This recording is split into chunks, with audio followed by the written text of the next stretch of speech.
Assalamualaikum warahmatullahi wabarakatuh. Kami dari kelompok 10 akan mempresentasikan tentang kasus dari SMP Finance. Sebelumnya, perkenalkan dulu anggota kelompok kami. Yang pertama ada saya, Isya Putri Rahmadandi, kemudian ada Nur Siti Fatimah, lalu Sakti Purnama, dan yang terakhir ada Usi Meilani. Nah, sebelum masuk ke kasus, kita akan membahas tentang profil dari SMP Finance ini sendiri. Nah, SMP Finance ini berdiri pada tahun 2002, dan SMP Finance ini merupakan bagian dari Columbia Group, yang mana Columbia Group ini adalah perusahaan yang bergerak di bidang pembiayaan konsumen, yaitu toko retail yang menyediakan pembelian barang seperti elektronik, furnitur, serta peralatan rumah tangga lainnya dengan pembayaran secara kredit. Nah, dalam kegiatannya ini, SMP Finance mendapatkan dukungan pembiayaan pembelian barang yang bersumber dari kredit perbankan.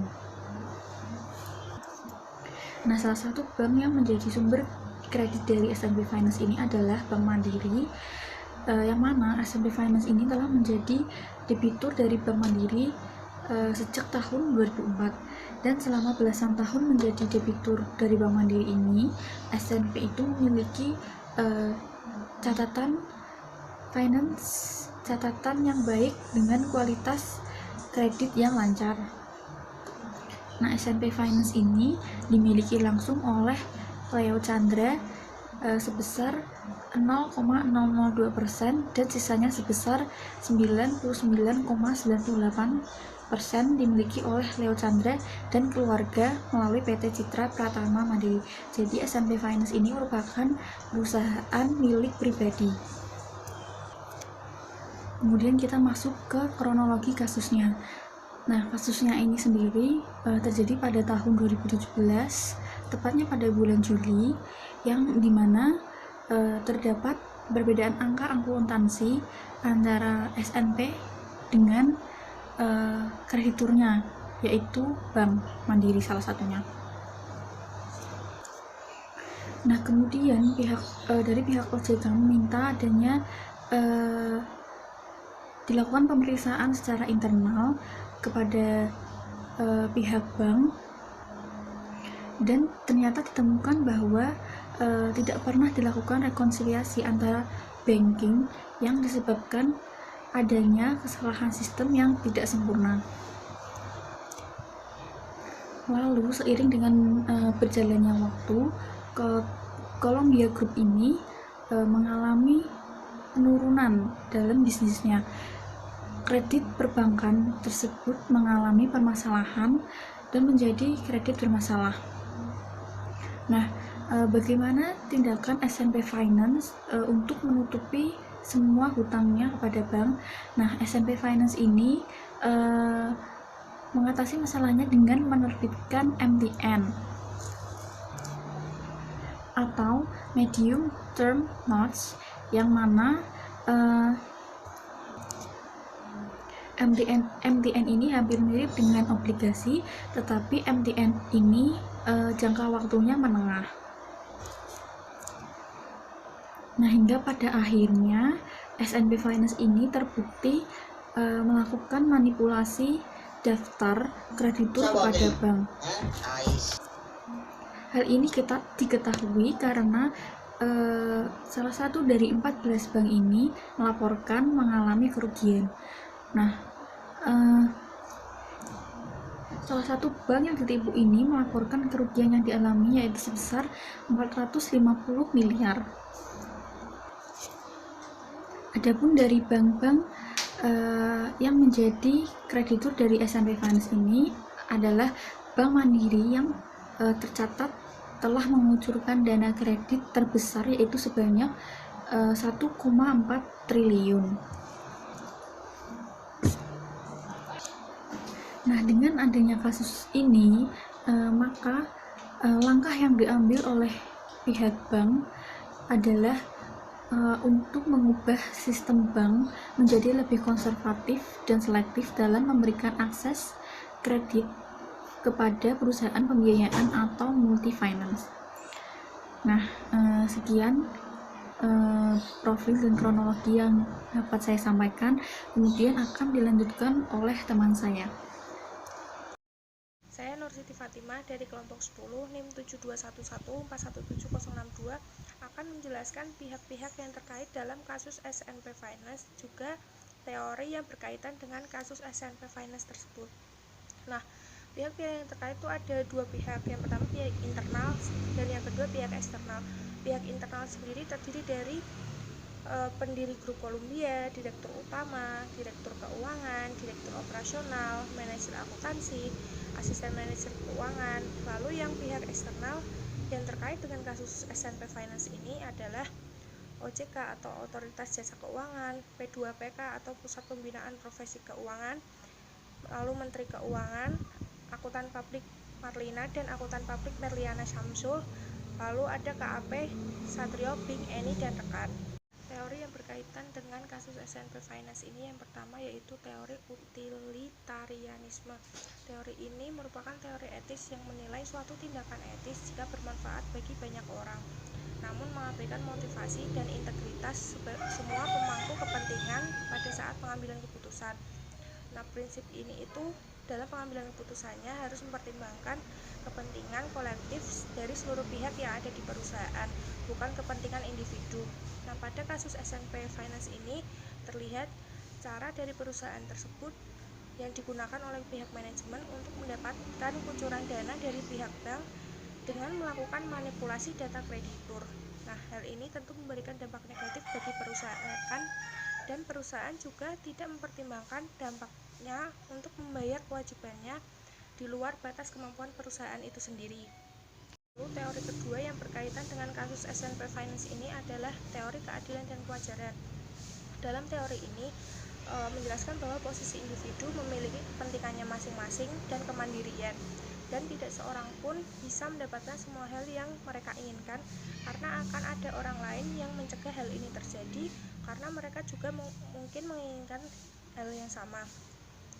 Nah, pada kasus SNP Finance ini itu perusahaan SNP Finance mengabaikan prinsip keadilan, di mana kaitannya dengan kerjasama yang terjalin dengan pihak bank sebagai kreditur. Nah, kerjasama ini tuh pasti diharapkan dari kedua belah pihak itu saling mendapatkan keuntungan. Bank memberikan dana dalam bentuk piutang ke SNP Finance, dan SNP mengakui hutangnya kepada bank dan harus dibayar sesuai dengan jangka waktu yang disepakati. Akan tetapi, kenyataannya PT SNP Finance ini malah melakukan tindak kecurangan dengan manipulasi data nasabah agar mendapat kucuran dana yang lebih besar, namun pada akhirnya tidak mampu memenuhi kewajibannya kepada bank. Hal ini tentu merugikan pihak bank sendiri. Nah, teori ketiga yang berkaitan dengan kasus SNP Finance ini merupakan teori etika kebajikan. Kebajikan adalah karakter yang membuat orang bertindak etis dan membuat orang tersebut menjadi manusia yang bermoral. Watak lain yang sering disebut sebagai kebajikan yaitu kejujuran, integritas, kepentingan pribadi, kesetaraan, rendah hati, dan masih banyak yang lainnya. Salah satu watak kebajikan yang diabaikan oleh SNP Finance yaitu kejujuran. Dalam hal ini, mengapa kejujuran? Karena SNP Finance melakukan tindakan manipulasi. Nah, tindakan manipulasi ini merupakan salah satu bentuk membohongi atau menipu pihak lain, sehingga kasus SNP Finance ini telah melanggar etika kebajikan. Terima kasih. Materi selanjutnya akan dijelaskan oleh teman saya. Assalamualaikum warahmatullahi wabarakatuh. Perkenalkan, nama saya Sekti Purnama, NIM 7211417068. Saya akan melanjutkan presentasi dari kelompok saya, yaitu kelompok 10, tentang kasus SNP Finance. Di sini saya akan menjelaskan tentang teori fraud pentagon. Di teori fraud pentagon menjelaskan tentang segi kompetensi, segi peluang, segi tekanan, dan segi rasionalisasi dari SNP Finance. Di segi kompetensi, SNP Finance memiliki kemampuan mendapatkan kredit dari beberapa bank dengan menerbitkan utang jangka menengah atau MTN. Dari segi peluang, SNP Finance merupakan mitra kerja yang baik dalam beberapa tahun sebelumnya. dengan beberapa bank, terutama Bank Mandiri, karena hubungan baik tersebut pihak Mandiri memasukkan SNP Finance dalam kelompok kolektibilitas 2 atau dalam perhatian khusus. Dari segi tekanan, kemampuan membayar hutang yang buruk menjadi tekanan bagi SNP Finance. Hal tersebut membuat SNP Finance memanipulasi laporan keuangannya agar dapat terus mendapatkan pinjaman dari berbagai sumber.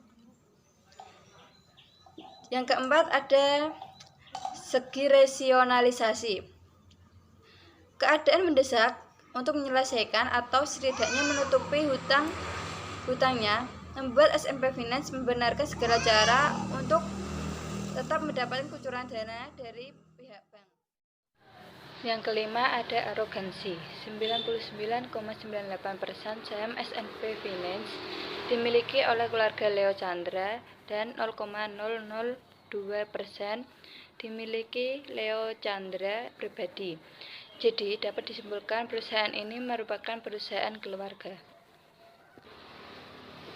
Yang selanjutnya saya akan menjelaskan tentang bentuk pelanggaran SNP Finance. Yang pertama, ada pelanggaran yang dilakukan SNP Finance berupa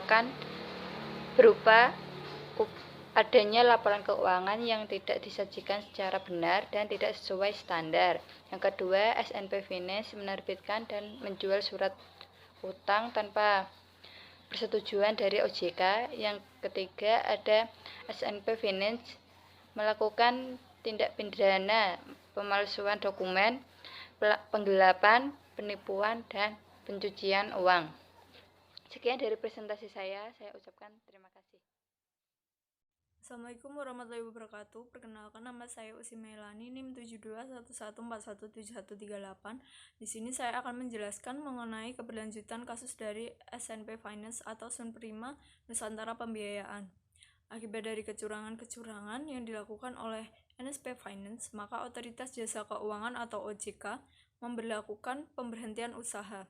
Hal ini dilakukan karena SNP Finance gagal membayar bunga medium term note senilai 6,75 miliar.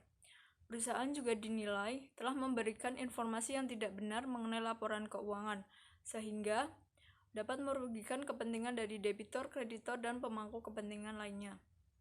Selanjutnya, saya akan menjelaskan mengenai upaya preventif yang dapat dilakukan oleh NSP Finance. Upaya preventif yang pertama yaitu hindari telat membayar cicilan hutang. Hal ini dapat dilakukan agar perusahaan menjadi lebih ringan dalam membayar hutang-hutangnya dan menghindari denda jika ada. Upaya yang kedua yaitu pinjamlah sesuai kemampuan. Pastikan bahwa perusahaan itu mampu mengembalikan utang tersebut dengan memperhatikan banyaknya pinjaman dan bunga pinjaman. Upaya preventif yang selanjutnya adalah upaya preventif yang dapat dilakukan oleh kreditor. Dalam memberikan pinjaman, sebelum memperhatikan pinjaman, kreditor harus memperhatikan prinsip 5C. Prinsip 5C itu berupa prinsip capacity, capital, collateral, condition, dan karakter. Karakter adalah berupa prinsip kepribadian seperti latar belakang, kebiasaan, dan lainnya. Capacity berupa kemampuan perusahaan dalam menjalankan perekonomiannya. Selanjutnya kapital. Kapital adalah modal atau keuangan perusahaan yang dapat dinilai melalui laporan keuangan perusahaan. Selanjutnya yaitu kolateral. Kolateral adalah jaminan yang dapat diberikan untuk utang seperti bangunan, gedung, rumah, dan sebagainya. C yang terakhir yaitu condition. Condition merupakan faktor eksternal seperti kondisi perekonomian, inflasi, dan lainnya. Upaya preventif yang kedua yaitu adalah memberikan surat peringatan. Hal ini bertujuan agar perusahaan segera membayar hutang-hutangnya. Sekian dari kelompok 10. Apabila ada salah kata, kami mohon maaf. Wassalamualaikum warahmatullahi wabarakatuh.